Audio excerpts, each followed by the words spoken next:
বন্ধুরা সরস্বতী পুজো তোমাদের কেমন কাটলো? আমার তো ফাটাফাটি কেটেছে। সাজুগুজু করিস না এরকম চুলগুলো কেমন? A few moments later মানে একমাত্র সরস্বতী ঠাকুর জানো যে তুমি হলুদ পরেছো। Welcome back to our channel Sonai Bubai official. আবার একটা নতুন ব্লগে সকলকে অনেক অনেক স্বাগত। আজকে রয়েছে আমাদের সরস্বতী পুজো, তার জন্য আমি এখন রেডি হয়ে নিয়েছি। আরেকজন তো এখন এই যে আলমারি খুলে এখন দেখছে কোন, হ্যাঁ তা ওটা পড়বে, পড়ো ম্যাচিং।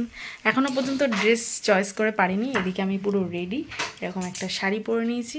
আর আজকে আমার সাজগুজিটা কেমন হয়েছে অবশ্যই কমেন্ট করে জানাবে। যদিও আজকে হিজিবিজি সাজগুজি করেছি, আর সেটা বড়মশাইয়ের রিকোয়েস্টে।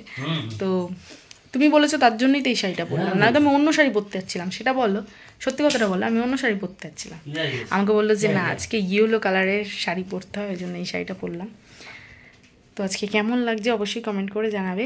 আর অনেক অনেক ফাটাফাটি হচ্ছে ব্লগটা, তার জন্য দেখতে থাকো পুরো ভিডিওটা। এখন টাটা।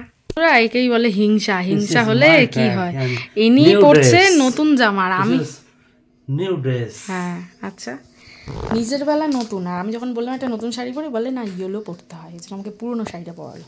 একটা শাড়িও কিনে,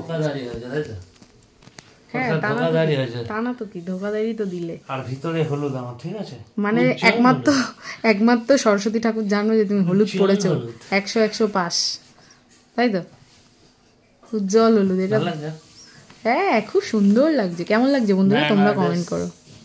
পরে নেই সুন্দর করে। আচ্ছা তো বন্ধুরা দেখতেই পাচ্ছ আমরা এখন বেরিয়ে পড়েছি, আর এখন চলে যাবো বাপের বাড়িতে, কারণ আজকে বাপের বাড়িতে রয়েছে পুজো।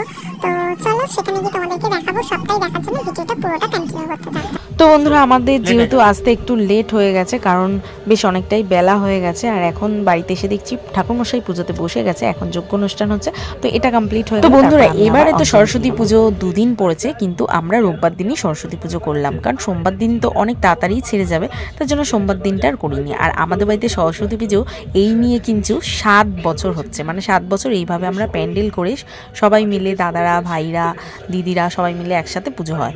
আর কাল সারা রাত দাদারা জেগে এই প্যান্ডেলটা তৈরি করেছে। তো অবশ্যই কিন্তু কমেন্ট করে বলো আমাদের প্যান্ডেলটা কেমন হয়েছে, আর ঠাকুরের প্রতিমাটার মুখটা কেমন হয়েছে। আমার তো খুবই পছন্দ হয়েছে, ঠাকুরটা এত সুন্দর এনেছে, এত বড় যে প্যান্ডেলটা ঢুকছিল না, নিচটা অনেকটা মাটি চেঁচে তারপর ঠাকুরটাকে বসানো হয়েছে।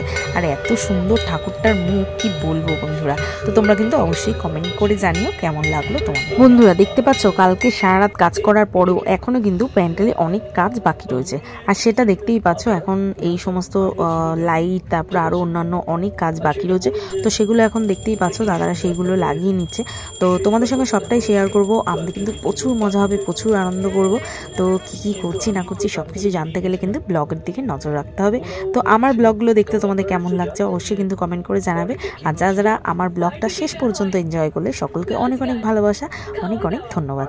তো চলো আজকের মতো এই পর্যন্তই, টাটা বাই বাই। আবার দেখা হচ্ছে কালকে ঠিক সন্ধ্যে 6টায়। সবাই কিন্তু জয়েন হয়ে যাও আমার ব্লগটা দেখার জন্য। আজকের মতো টাটা এন্ড বাই বাই। সকলে ভালো থেকো, সুস্থ থেকো। আবার একটা নতুন ব্লগে আবার দেখা হচ্ছে বন্ধুরা। আর অবশ্যই কিন্তু কমেন্ট করো তোমাদের আজকে সরস্বতী পুজো কেমন কাটলো। আমার কিন্তু খুব ফাটাফাটি কেটেছে। আজকের মতো টাটা এন্ড বাই বাই।